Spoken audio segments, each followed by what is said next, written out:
자, 뭐 시장은 네, 말씀드린 대로 뭐 코스닥, 코스피 실질적으로는 뭐 상당히 좀 이렇게 강보합세라고 보면 되고 코스닥 지수가 지금 강세인데 내년 뭐 연초에도 중소형주 강세가 이어질 수 있다 이런 기대감들이 반영되고 있다 이렇게 분석이 되고 있습니다. 자, 오늘 맨 처음 이슈 분석 시간에는 참 말도 많고 탈도 많은 올 한 해였는데 그래서 이 재테크 투자 어느 때보다 힘들었다 이렇게 다들 공감하실 겁니다.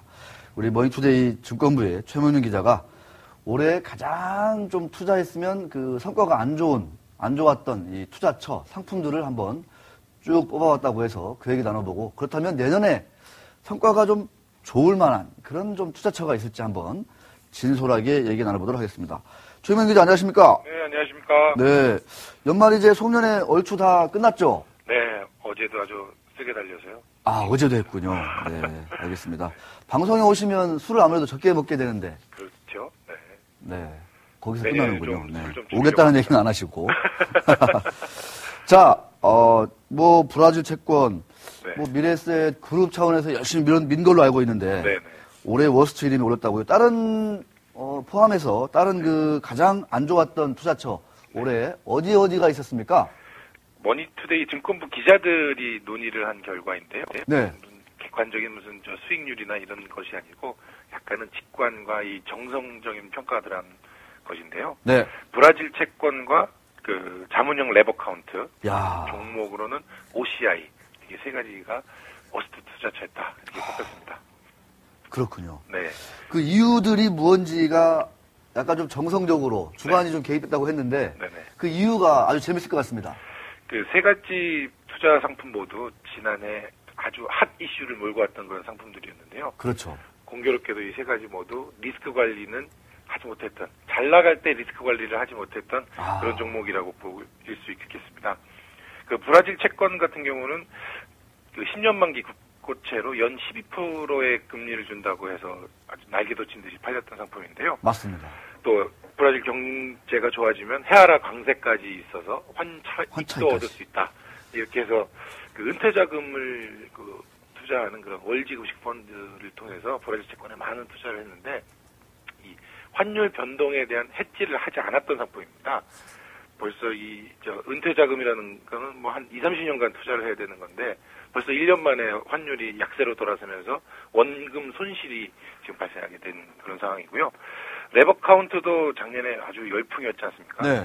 10조 원 가까이 팔렸다고 했는데 이 레버 카운트가 작년에 투자했던 그 방식이 대부분 차화정이라고 해서 자동차, 화학, 정유에 투자를 했고 70주 종목이라고 해서 옐로칩 일부 종목에 대해서 집중 투자를 하는 방식을 보였는데 이렇게 집중 투자를 하다 보니까 지수가 빠질 때 오히려 더 큰 폭으로 빠지는 그런 리스크 관리를 못했던 종목이라고 볼 수 있겠습니다.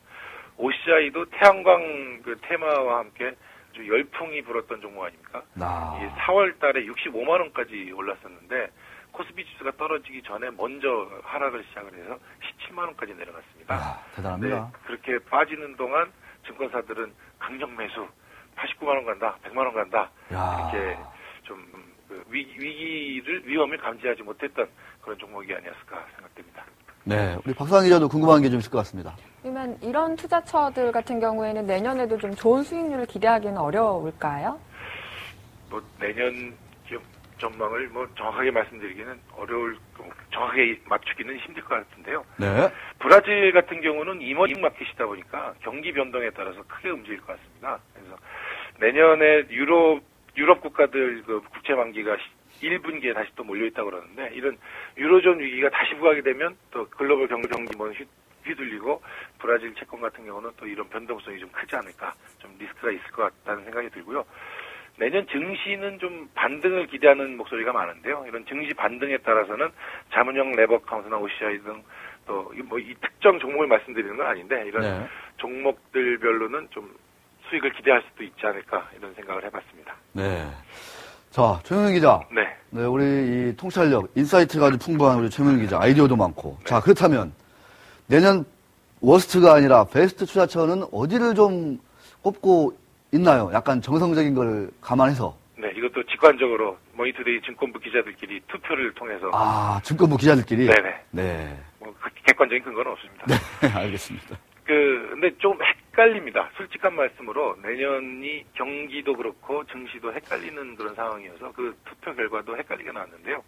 대부분 한 표씩 추천이 됐고 2표를 받은 부분이 중국 관련 투자와 금 관련 투자였습니다. 야. 중국은 긴축 완화 무드 때문에 또 이런 경기가 활성화될 것이다. 또 내수 시장이 커질 것이다. 그러니까 중국 현지 기업에 투자하는 펀드나 한국 기업들 중에 중국 내수 시장에 가서 좀 잘 나가고 있는 기업들 있지 않습니까? 그런 기업들에 투자하는 게 유망할 것 같다는 생각이 들고요. 경기 불안이 여전히 커질 것이기 때문에 안전자산인 금에 대해서는 다시 한번 최근에 금 가격이 좀 하락하긴 했는데 네. 내년에는 또 한번 기대할 수도 있지 않을까 이런 생각을 해봤고요. 이외에도 뭐 태양광이라든가 헬스케어, 복지, 엔제 산업 이런 그 부분들이 언급이 됐었습니다. 네, 내년에 또 증시가 반등할 것이라는 기대를 한다면 코스피 지수에 투자하는 ETF 같은 것도 한번 검토 대상이 되지 않을까 생각합니다. 네. 저는 개인적으로 우리 기금원장에서 열심히 얘기했던 이 저 PBR 이 왕 자산주들이 내년에 한번 반란을 일으키지 않을까. 네. 이렇게 주관적으로 생각하는데 동의 안 하시는 거죠? 그것도 뭐 알 수는 없는 거니까요. 네. 내년에 또 잘 될 수도 있겠죠. 네, 알겠습니다. 자, 올 한 해 참 험난했던 한 해인데 한 해 동안 수고 많이 하셨습니다. 내년에 좀 건강 잘 관리하시고요. 네, 고맙습니다. 네, 고맙습니다. 네. 야, 이 기자들의 어떤 주관이 있지만, 시청자 여러분들이 꼭 유념하셔야 될 게 뭐냐면, 브라질 채권, 자문형 레버 카운트, OCI. 이 공통점이 뭐냐면요. 판매는 참 잘해요. 그러니까, 브라질 채권, 미래에셋 그룹이 그룹 차원에서 전략적으로 판매를 했거든요. 네. 엄청 팔았습니다. 그래가지고 수조 원의 자금이 몰렸고, 삼성증권이 후발주자가 돼가지고 또 팔았고, 또 다른 주가가 또 팔았습니다. 왜냐면 브라질 아까 최명 기자 얘기했지만 브라질 경제가 좋고 뭐 해와라 가치가 올라갈 것 같고 뭐 다 좋게 보는 거죠. 그러니까 또 쏠린 자금이 쏠렸죠 이쪽으로. 판매는 잘했어요. 근데 무엇을 못했냐? 운용을 못했어요. 운용. 그러니까 해지를 못했던 거고 그 운용을 전혀 못했기 때문에 수익률은 속된 말로 개판. 이게 다 은퇴 자금인데 장기 자금이고 이 위험 관리를 하지 않고 달리는 말에 채찍질을만 하는 거죠. 그러니까 이런 식으로 했다가는 안 된다는 걸 다시 한번 보여주는 건데 이런 실력 가지고 헤지펀드 잘할 수 있을지 저는 참 걱정이 많이 됩니다. 한편으로는. 또 하나 자문형 레버 카운트. 삼성증권이 선두주자가 돼가지고 전 증권사들이 열심히 팔지 않습니까? 판매는 참 잘해요. 이 고객들 돈 많으면 접근해서 얘기합니다. 일부 우리 증권사에 10억 맡겼는데 1억 내지 2억만 레버 카운트로 쫙 돌려주면 우리가 잘 해주겠다 관리를. 뭐 시장 대비 좋은 수익 내겠다. 주식 투자해서. 뭐 이 정도 위험은 감수할 수 있지 않느냐 했는데 뜨거울 때 더 기름을 붓다 보니까 그냥 증시가 폭 주저앉으면서 망가진 거죠. 삼성증권이 그 때문에 이미지가 매우 안 좋아졌고요. 자, OCI. 아까도 최민희 기자 얘기했지만 애널리스트들은 제가 지금 OCI 지금 주봉을 띄워놓고 있습니다. 한번 차트 한번 보여주세요. 한번. 이게 얼마나 이게 에베레스트죠, 에베레스트 이게 그 OCI라는 글로벌 태양광주의 그 주봉이에요, 이게. 참, 에베레스트 상이죠.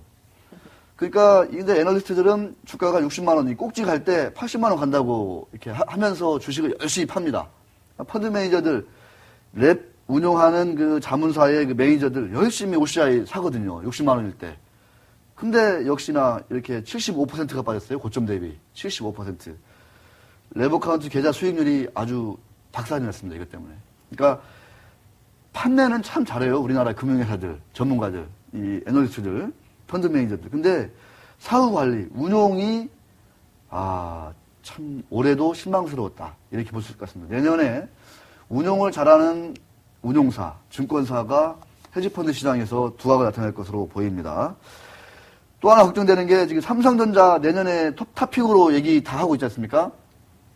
일각에서는 내년에 삼성전자가 영업이익을 25조 원 낸다고 그래요. 어마어마하게 번다는 거죠. 근데 과연 벌 수 있을까 싶기도 한데 문제는 그런 기대감을 몽땅 실어서 어떤 자문사 같은 경우에는 삼성전자에다가 지금 40%를 몰빵했다고 그러더라고요. 이게 지금 제가 확인은 안 됐는데 이런 얘기들이 시장에 지금 막 흉흉하게 나오고 있습니다. 거의 맞는 것 같아요. 그러니까 웬만한 자문사들은 다 20%가 넘고 심한 자문사들은 삼성전자에다가 30% 넘게 그 몰빵을 해놓은 거죠. 근데 삼성전자가 빠지면 어떻게 되나요? 악순환 되는 거죠, 악순환. 그러니까 비중이 올라갈 때는 삼성전자가 이렇게 올라가는 거죠. 근데 주가가 빠져가지고 비중이 줄 때는 악순환이 되는 겁니다, 이제. 바닥 모르게 또 빠져가지고 후유증이 클 수가 있다는 거.